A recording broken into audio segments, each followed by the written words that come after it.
حضرت عمر فاروق رضی اللہ تعالی عنہ اپنے دوستوں کے ساتھ، ساتھیوں کے ساتھ جا رہے ہیں۔ حضور تو دنیا سے تشریف لے گئے، حضرت ابو بکر بھی چلے گئے، عمر فاروق ہیڈ آف دی اسٹیٹ۔ حضرت عمر فاروق رضی اللہ تعالی عنہ نے دیکھا کہ کچھ ساتھی ایک مقام پہ ادھر جا رہے ہیں دوسری طرف، دیکھتے رہے۔ بھائی امیر المومنین بھی تھے اور اس وقت جو قافلہ تھا اس کے سالار بھی تھے، قائد بھی تھے۔ یہ دیکھا کہ کچھ لوگ جو ہیں وہ چلتے چلے جا رہے ہیں اس طرف، دیکھتے رہے اور پھر یہ دیکھا کہ وہ ایک درخت کے نیچے نماز پڑھ رہے ہیں۔ وضو تو تھے یا وضو کر کے انہوں نے نفل پڑھے جتنے بھی پڑھے۔ حضرت عمر فاروق ہیڈ آف دی اسٹیٹ وہ دیکھ رہے ہیں، اور وہ یہ دیکھ رہے ہیں کہ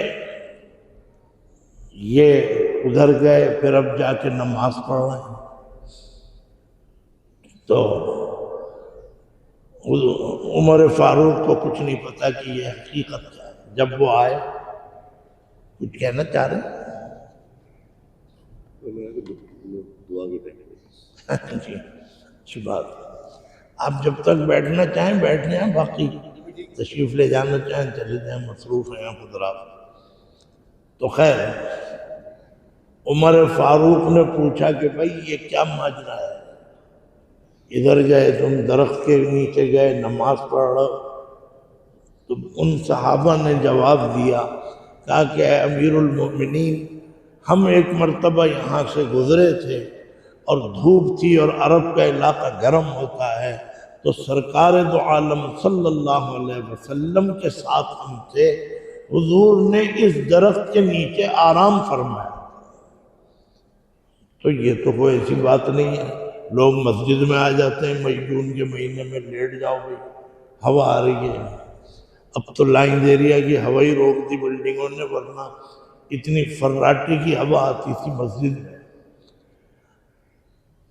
تو لوگ چاہتے ہیں کہ بھئی کہیں سستا لیں، آرام کریں، تو انہوں نے کہا کہ حضور اکرم صلی اللہ علیہ وسلم کچھ دیر کے لیے یہاں پر انہوں نے آرام فرمایا، تو ہم نے سوچا کہ ہم برکت حاصل کر لیں، جا کے نماز پڑھ لیں 2 نفل۔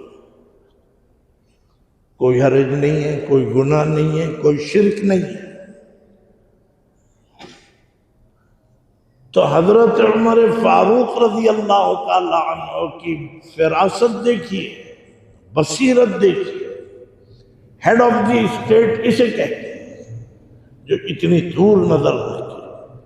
ہیڈ آف دی اسٹیٹ کا کام صرف یہ نہیں ہے کہ جی میں نے معیشت سنبھال لی اور میں نے جو ہے سیاست سنبھال لی اور میں نے جھگڑے ختم کرا دیے، میں نے امن قائم کر دیا۔ ہیں یہ سب ذمہ داریاں آج بھی ہیں، لیکن اہل ایمان اور اہل اسلام کے دین اور عقیدے کو سنبھالنا اور اس کو بھی قائم رکھنا، یہ بھی ہیڈ آف دی اسٹیٹ کی ذمہ داری ہے۔ لوگ سمجھتے ہیں تو بھئی عالموں کی ذمہ داری ہے، مولویوں کا کام نہیں۔ یہ اس سے پتہ چلے گا حضرت عمر فاروق معمولی درجے کی ہستی نہیں تھی۔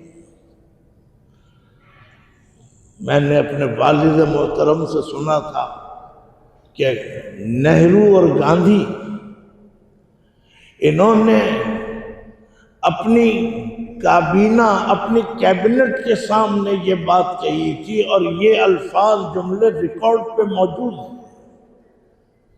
میں تو خیر یہیں کی پیداوار ہوں، میرے والد نے یہ بات بتائی ہے، تو آپ بتائیں وہ ضروری ہے کہ وہ کوئی سند لا کے دکھائیں؟